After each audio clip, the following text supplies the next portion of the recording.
back. WNST, Towson, Baltimore, and Baltimore Positive. We are calm. We are local.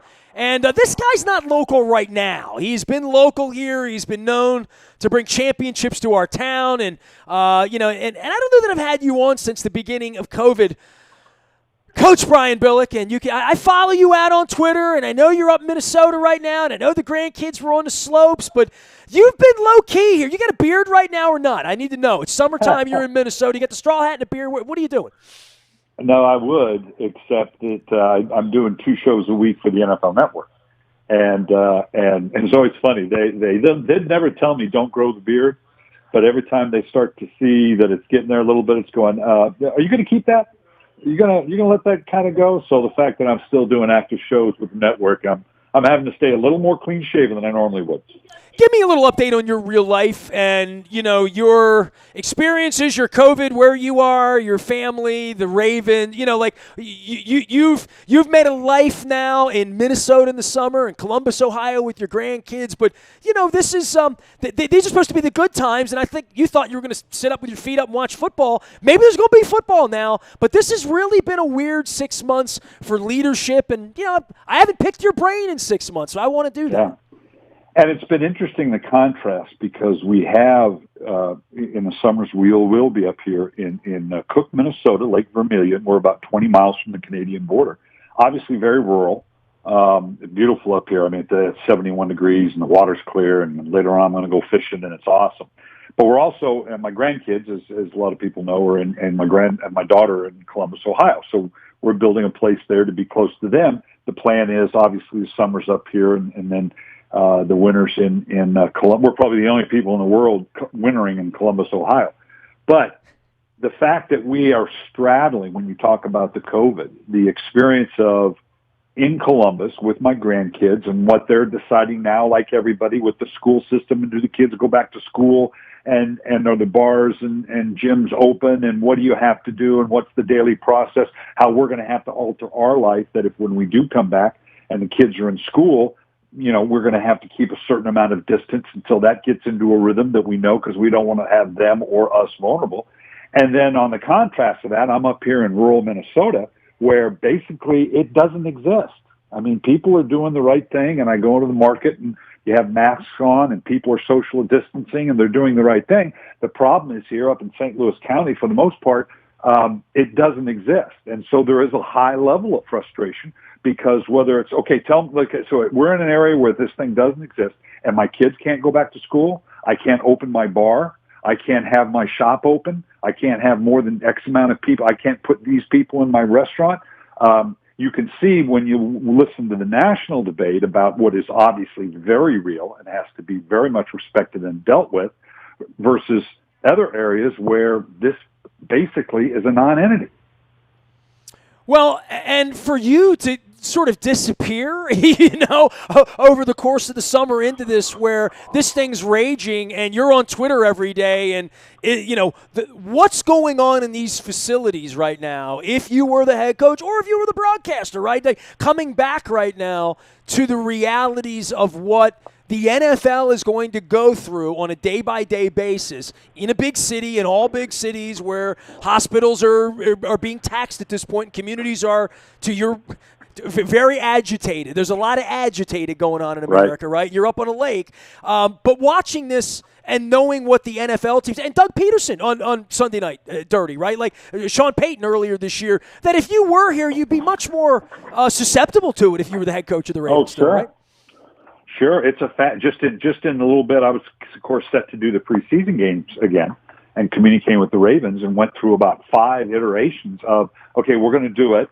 Okay, we're not going to do it. It's just going to be 2 games. We're just going to do it virtually. It's only going to be, like everybody, and certainly the coaches have had to do that. For my money, watching all this, the hardest thing, and visiting with a few coaches, was on a day by, okay, here's what my training camp is. Nope, 2 days later, nope, this is what my training camp is. You know me and my schedules and wanting to have the proper teaching sequence, and it changed every 2 or 3 days. And so that's the difficult thing. I was on a conference call with Dr. Sills, who's the head of the medical protocol for the league. And it was interesting. I mean, as you would imagine, The league is doing it right, and it's very well thought out, and you can see the measures the clubs are going to. And they're all kind of in their 32 little bubbles, okay? And that's the kind of thing that can be protected. But by the same token, my biggest question is what happens when they come out of the bubble? I think they're going to be very I'm sorry. I'm going to be on a protected area, and I don't think we're going to have a lot of issues between now and September 1 or September 10th when the league opens. My question is now when you come out of the bubble, although but protected, and the competitive balance of it all, where like we're seeing in baseball, when a team all of a sudden just gets wiped out, or 4/5 of your starting offensive line have it. Okay, yeah, you got to fill in, and they'll have a process for it. Or Tom Brady gets it and is gone for X amount of weeks. Do you just basically say, well, and people could say, well, that's just like an injury. It's just like if you got guys injured.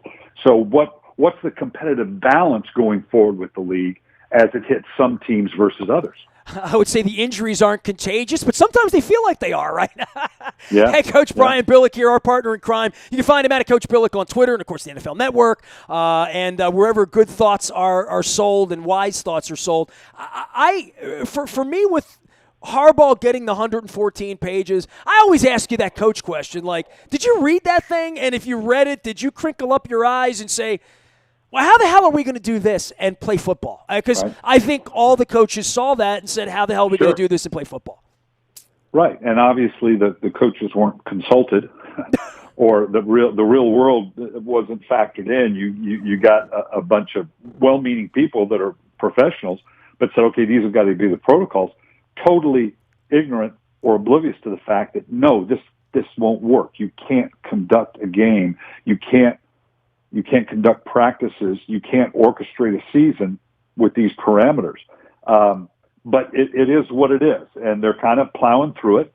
The fact that everybody is doing it, okay, that kind of puts it on an even playing field. And like I said, over the length of training camp, I think training camps will be fine.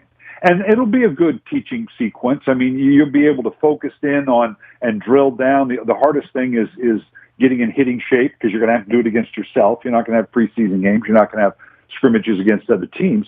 But that teaching sequence, and actually will be a little more sterile in the sense that you can really drill down on what you want. You don't have to, okay, this week we want to do this, but we got to get ready for this game. The hardest part will be for the players not to get bored, to keep it fresh, because when it's 6 weeks of the same thing, and I think we're seeing most camps doing, the first week was really, okay, how does this work? What are the protocols? What's our day-to-day existence? Then it kind of looks, and right now it still kind of looks a little like OTAs, because you're kind of getting in conditioning shape.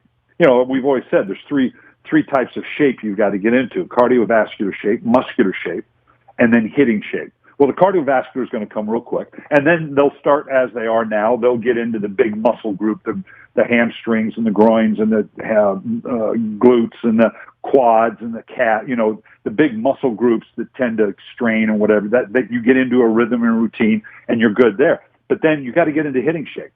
So the biggest challenge, I always said in training camp in particular, every practice, my job one was to watch practice and say, how much hitting can we get away with today?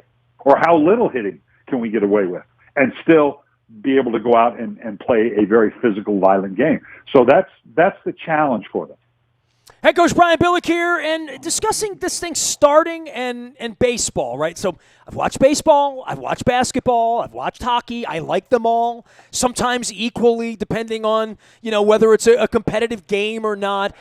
All of this has felt very, very hollow to me now. I'm not a wrestling fan 6 months ago, or the MMA, or what the European soccer leagues did. I watched 5 minutes of the Korean baseball when they had the SpongeBob cutouts back in April to see what they were doing. But watching 2 weeks of this now, where my wife had hockey games on Sunday, and I'm like, I don't even want to watch this. It looks like a varsity tournament to me. Baseball has sold its soul for integrity, right? Like 18 to 30 players come down, they're suiting up.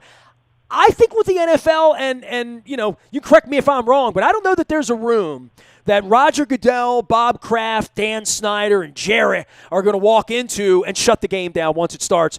And, I had John McClain on earlier this week, and I was like, what would shut it down? If Lamar Jackson's mother's hospitalized, if Doug Peterson's hospitalized this week, what would be the Rudy Gobert moment that would say, this probably isn't safe, we shouldn't do this? After they've spent all these millions of dollars doing this and they have billions of dollars at stake, I think we're at a no matter what point here, Coach. John McClain said, unless someone dies, they won't shut it down. And I thought, well, if it's just one person and it was a backup, I don't know at what point this can be shut down once it starts.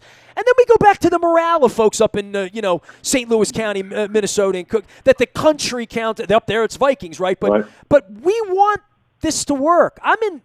Coach, we're in a business together that makes money or tries to make money doing sports. I don't want them to not play, but I'm also looking at this and, I know you don't think I'm very conservative deep down, but on this issue on health, I'm incredibly, conservative where why do I want to go to Houston to an empty stadium in week 2 and watch this as a media member and not be near fan? Why do I want to go as a home fan on a Monday night over for a half-empty stadium?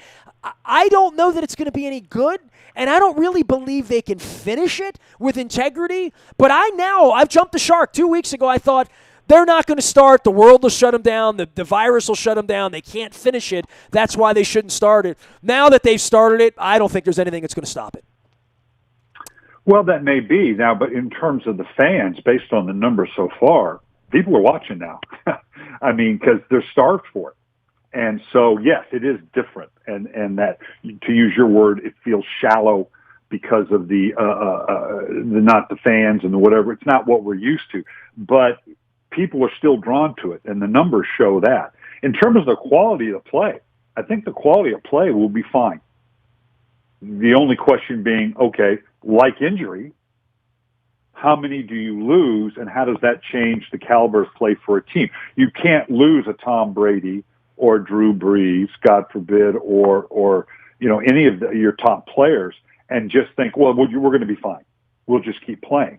But that's true to injury anyway. Now, you're right. If the volume gets to the point where it becomes overwhelming, we could have the exact same conversation. And because I've got grandkids, and the big debate with my daughter and the whole thing right now is, well, do they go back to school or not? And the different options that they're offering in terms of virtual teaching for the year, or we'll do it in the staged area. Obviously they're trying to address it. And the question is the same. At what point do you say, no, this is too much? Well, how do you feel about that with your grandkids? You were teaching your grandson math last time I checked in on you, right? Right. I'm very much, and you listen to a number of different people, I'm very much the believer they have got to go back to school. It's like shutting down the economy. I think the residual effect is as terrible as this disease is, and the ramifications of it, I get that. I see the numbers. I see it every day. I understand it. I'm not minimizing it.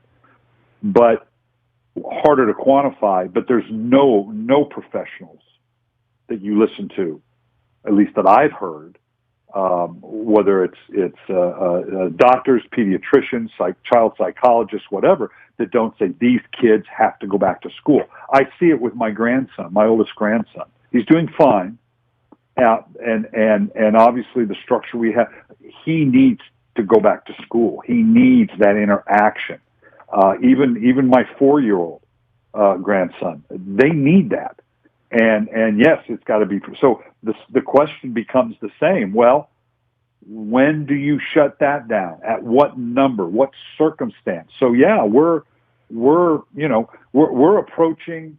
And again, it's hard to have this conversation. Everybody knows that, because whatever observation you present, you appear to be on one side or the other. If it's, boy, we got to open up. You're just a cold-hearted capitalist and you're ignoring the fact of, okay, we got to shut down everything. We have got to get this under control. Now oh my God, you're a tree hugger. You're going to kill. And we know there are quantifiable things for people that if you shut everything down, that's lethal as well. So where is that middle ground? And that's That's the tough part right now. And I don't know that there's a definitive answer, but there just has to be an answer. And the people in charge have to say, okay, it's not perfect, but this is what we have to do. And then say, okay, this is what we do, and this is how we go forward with it. Not easy. And a lot of our political leaders are hesitant to do that because they don't want the responsibility. But hey, that's the job. And you got to declare and go. And the consequences will be what the consequences will be. Leadership. He is Coach Billick. You can find him out on Twitter. And, of course, our partner here at WNST.net, and is sunning himself out in beautiful Minnesota here and social distancing and staying away from all of the madness. All this being said, virus aside and all, that they're going to play football and they're going to get to the field September 13th. We got the best team, right? Like, there would be tons to be excited about if we could all gather and go to Week 3 and see Pat Mahomes come in here and try to, hold his crown up and all of that. Once this thing gets started and there is a game, and if we get to the post with teams, the Ravens are the best team. I think they in Kansas City. They're clearly the top two teams in the AFC. Tennessee and Houston will make a run at it, but clearly, now you go to the NFC, that's a wide open field. That's going to be fascinating to watch. But you're right. For my money, Kansas City and Baltimore are clearly the two best teams in the AFC, and they will remain so until someone shows they're not. Do you feel that like the Ravens have a massive advantage in keeping the bug away from their place because of the leadership, because Dick's been there so long, Eric, the way where the building is, and the fact that everybody knows everybody? I think like the Cleveland Browns coach hasn't met his people yet, right? Like I would think for the Ravens there is a sense that I have, given where John is and where it all, and I'm being ridiculous because Doug Peterson got this week, right? That you can keep this out of a building. I drove past the Eagles building last week. I was in Philadelphia in my car, socially distanced, wearing 2 masks. But I mean, their facility is in the city. The Ravens is in sort of the country. There's all sorts of things to believe that if there's a team that might be able to ward off the spirits a little bit with their own prudence and their own leadership and their own good sense. The Ravens might be cleaner than other teams as well.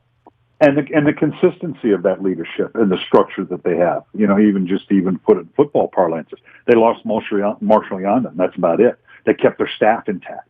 The fact that John has been there continuous for so long, the Dick Cass and certainly Eric DeCosta now via Ozzie Newsome and that whole, and the ownership of Steve Bisciotti. Yeah, I agree with you 100%. Of all the teams in the NFL, they have as good or better chance to deal with this, both from just the physical standpoint of the protocols and the maturity and continuity of the organization to deal with these uncertain times.